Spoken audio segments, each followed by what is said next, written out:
Students, welcome to my today's topic. Today we will be discussing on software. Okay, so in the previous classes already we have learned about the software and already we know broadly about the software, but in this section also we will look at further classification of all these softwares into subtypes. Okay, so number one is we will be dealing with the division or the classification of software. So we will have two types of software. One is system software, another one is application software. Okay, so now the question will arise, what is software? Okay, so software is a set of instructions, data or programs used to operate computers and execute specific tasks. Okay, so it is the opposite of hardware. Okay, so hardware means physical part of a computer. Okay, and software is a set of instructions. Okay, so now at first we will learn the system software. So system software are classified into two subtypes. Number one is operating system, it is here operating system, and number two is utility program. Okay, so we are taking operating system first. So operating system is the subtype, is one of the subtype of system software. Okay, so basically operating system is a set of programs, okay, designed for coordinating the different activities of the hardware devices. Okay, so you must install operating system on your computer before running application software. Okay, so certain basic functions are performed by all the operating systems, like managing programs, managing memory, scheduling tasks and jobs, managing devices, accessing networks, okay, etc.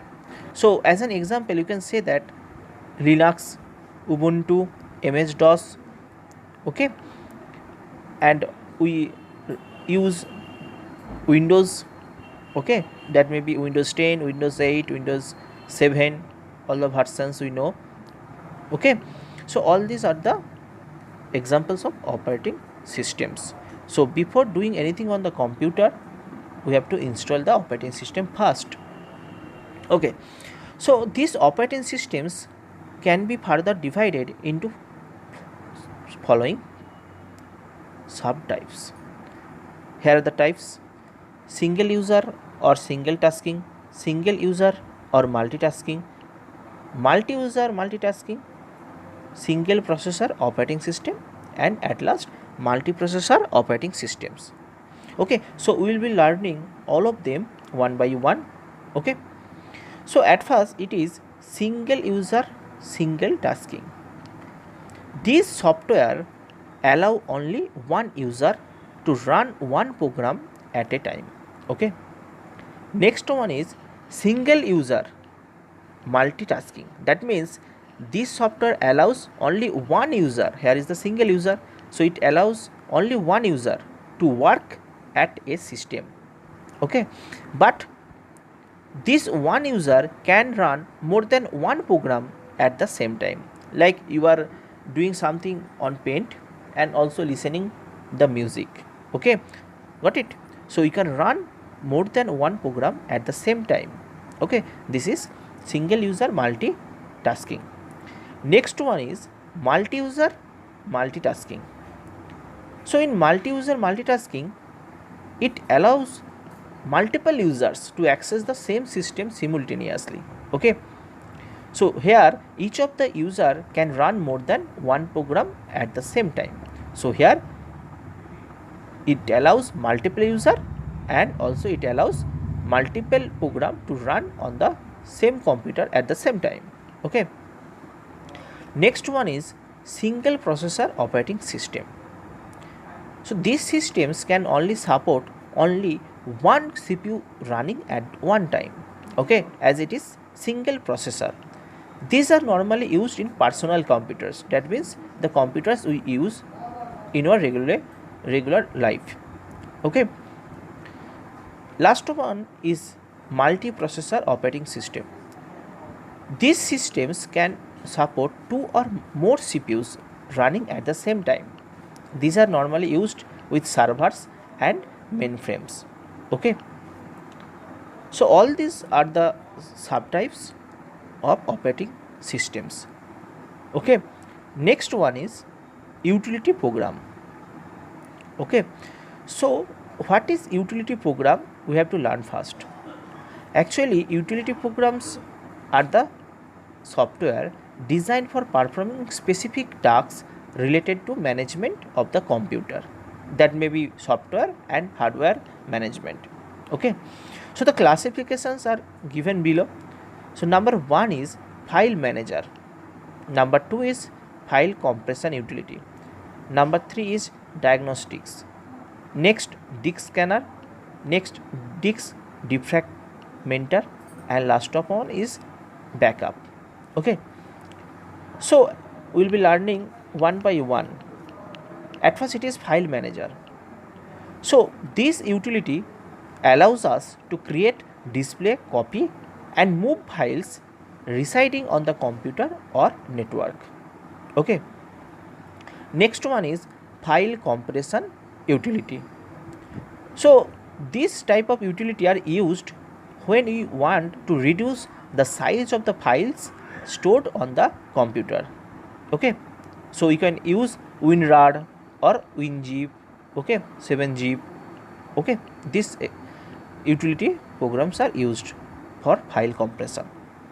Next one is diagnostics.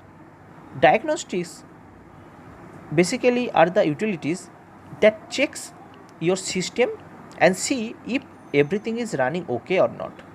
Okay, so sometimes they also provide solution for common problems. Okay, next one is disk scanner.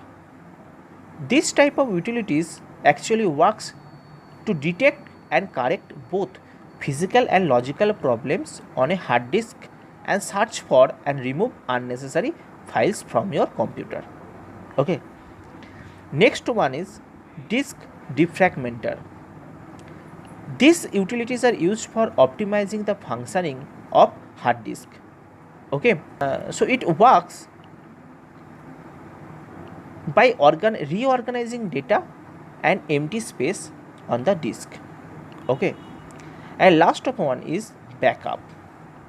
Okay, so backup utilities are used to create backup of the data stored on your computer. Okay, next part is application software. Okay, so already we have learned about the system software and their subtypes. Okay, now we will be learning about the application software. So at first we have to know that what is application software with example. Actually, application software is the software that performs specific tasks for the user, not related to management of the computer.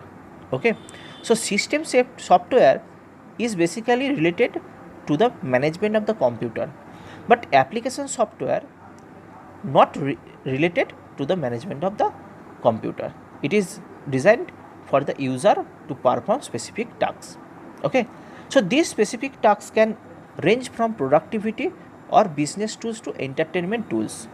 Okay, got it. So examples, you can see that here all the examples are there with all the subtypes: word processor, spreadsheets, database software, presentation software, personal information managers. Okay, with all the software. So here is the software: Google Sheet, MySQL, PowerPoint. Okay, so all these are the example of application software. Okay, so at first it is word processor. So already we have done a lots of work on word processor, MS Word. Nowadays Google Doc is very much used. Okay, so word processors are basically used for creating, manipulating and printing text documents. Okay, so many times they also provide limited graphical ability for adding and editing graphic objects. Okay, example MS Word. Okay, next one is spreadsheets. This software allows us to analyze, manipulate, and store data in a tabular form. Okay, already we have done a lots of work on MS Excel. Okay, so MS Excel also is an example of spreadsheet. So spreadsheet normally allow users to use advanced statistical and financial operations on the data in addition to basic arithmetic and mathematical function. Okay, sorry. So here is the icon logo of Google Sheet, one example. Next one is database software. These software are used for creating and managing databases. Okay, so now the question is, what is database? Database is simply a collection of data organized in such a manner that it makes access, retrieval and use of that data easy. Okay, okay, so you can assume that data software is one type of software that does anything on the database. Okay, and database is simply a collection of data in organized manner. Okay, one example is MySQL. It is the logo of MySQL. It is an example of database software. Next one is presentation software. Very simple example is MS PowerPoint. Okay, it is used to make the slides, that means to make the project. So this software is used for communicating ideas to group of the people. Okay, so this software use individual pages that are known as slides. Okay, that are displayed in sequence. Already we have done work on slides. So this page, that means slides, can include image, sounds, text, video, anything. Okay, so the examples include MS PowerPoint, Google Slides. Okay, next one is personal information managers. Okay, here is the example is Evernote. Okay, so this software work as personal organizer for individual. It is used to manage like appointment calendar, appointment scheduling, reminders. Okay, or managing address book like email address, name, telephone, mobile number and related informations. So basically it is the notation, you can say that. Okay, notes for recording ideas and important information, all email managers, etc. Okay, okay, so the examples include Microsoft Outlook, Google Calendar. Here it is one, that is Evernote. Okay, so all these are the basic application softwares. Many other types of softwares are also available like project management software, accounting software, computer aided design software, multimedia authoring software and others. Okay, project management software are used for managing projects. Account software allows user to do their bookkeeping using computers. Okay, so account software helps us to record, report and auditing of financial data. Next one, that is computer aided design. So computer aided design, or short form is CAD, is used to create advanced graphics for use in engineering, architectural and scientific designs. Okay, and another one is multimedia authoring software. This software is used to create and edit videos, audios and animations. Okay, and also we are having other types of application software for different specific tasks like instant messengers, photo editing software, education software. Okay, next one is we will be learning about the open source initiatives. Okay, so in this session we will learn about some of the common open source programs. Okay, So at first, before going into the lesson, we have to learn first that what is open source initiatives. Actually, OSI or Open Source Initiative is a non-profit organization dedicated in the promotion of the open source program. Okay, like examples: Linux, Mozilla Firefox, Python, Apache OpenOffice. Okay, at first we'll learn about the Linux. So Linux is an open source operating system created by Linus Torvalds. Okay, it was initially developed for personal computers. Okay, but it has been ported to more platforms than any other operating system. It is now the most used operating system for server and mainframes. Okay, now the next one is Mozilla Firefox. This is an open source web browser developed by the Mozilla Foundation and its subsidiary, the Mozilla Corporation. Okay, so web browser means already we know where we can search the web, okay, or website. So it is available for Windows, Mac OS, Linux and Android operating systems also. It is the second most popular web browser after Google Chrome. Okay, the present Firefox started as an experiment for the Mozilla suite called Mozilla Browser. Okay, it was released for public testing in September 2002 under the brand name Phoenix. Okay, now the next one is Apache OpenOffice. It is the logo of the OpenOffice. Apache OpenOffice or AOO is an open source office suite. This office suite contains a web processor, a spreadsheet, a presentation application named as Impress, and a drawing application, a formula editor, and a database management application. Okay, so this OpenOffice is officially available for Linux, Mac OS and Windows operating system. Okay, now it is the Python. Now the next open source program is Python. Python is a general purpose high level language developed by Guido van Rossum at Stichting in the Netherlands in 1991. So Python is an interpreted language which focuses on the code readability and encourages programmers to use fewer lines of codes for achieving the results.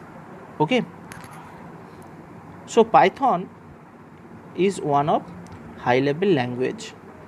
Okay, so already we have learned about few open source initiatives: Linux, Mozilla Firefox, Python and Apache OpenOffice. Okay, thank you.